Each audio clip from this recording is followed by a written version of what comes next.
उधर माध्यमिक शिक्षा बोर्ड अध्यक्ष डीपी जारौली प्रेस कॉन्फ्रेंस इस वक्त कर रहे हैं। आपको सीधे लिए चलते वो रीट लेवल 2 के आंशिक संशोधित परीक्षा पर अपनी बात कर रहे हैं। बहुत आमूल चूल परिवर्तन हो रहा है, यहाँ गड़बड़ी हो रही है। मैं आप प्रारंभ से आप सभी साथियों से मैं कहना चाहता हूँ कि रीट परीक्षा में जितनी पारदर्शिता से हमने कार्य किया है और करने का प्रयास कर रहे हैं, माननीय मुख्यमंत्री जी के आचरण से, स्वभाव से और उनके द्वारा दिया गए दायित्व को निभाने के लिए 100% हम उसी अनुरूप कार्य कर रहे हैं। और जब अभी हमें ज्ञात हुआ, जब हमने परीक्षा परिणाम निकाला, उसके पश्चात हमने की जारी की थी परिवर्तित, जो भी करेक्टेड की हमने उसके बाद जारी की। उसके बाद हमने पुनः 8-10 दिन का समय दिया था कि आप बच्चों को कोई भी आपत्ति हो तो वो आपत्ति हमें दें। उन आपत्तियां दोबारा आई, उसमें प्रश्नों के संबंध में भी आई। उन सभी को हमने फिर पुनः विषय विशेषज्ञों को दिखवाया। तो केवल एक प्रश्न में जो मैं अभी आपको की दूंगा, जो हमारी वेबसाइट पे डली हुई है पुरानी अक्टूबर माह की, जिसको हमने जारी किया था, पुनः जारी किया हमने 27 अभी तारीख को नवंबर को। दोनों में केवल एक प्रश्न में अंतर आया है।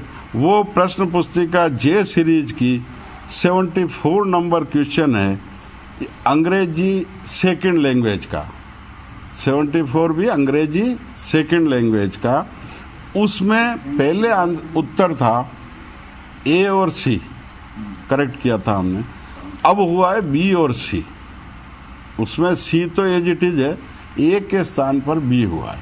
वो प्रश्न सीरीज जे में है 74, के में क्वेश्चन है 81, एल सीरीज में है 72 और एम सीरीज में है 65। ये प्रश्न है जिसमें केवल परिवर्तन हुआ है।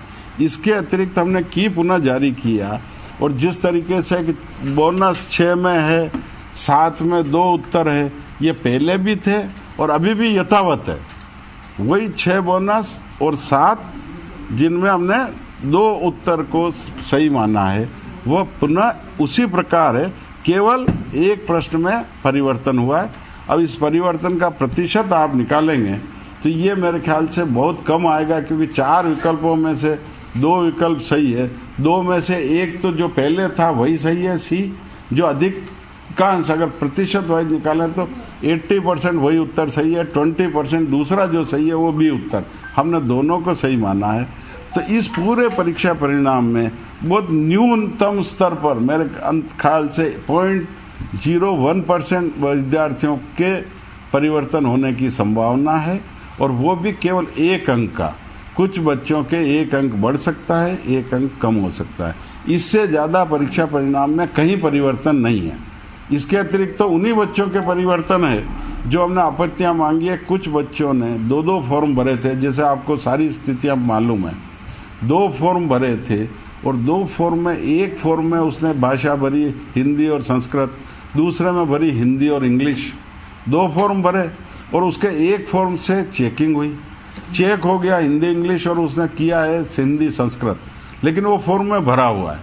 तो उस फॉर्म के आधार पे हम पुनः चेकिंग कर रहे हैं। तो उन बच्चों के तो मार्क्स स्वाभाविक रूप से बढ़ेगा, क्योंकि 2 फॉर्म भरे तो वो 2 में से जिस फॉर्म से उसने किया है उसके आधार पे चेकिंग होगी।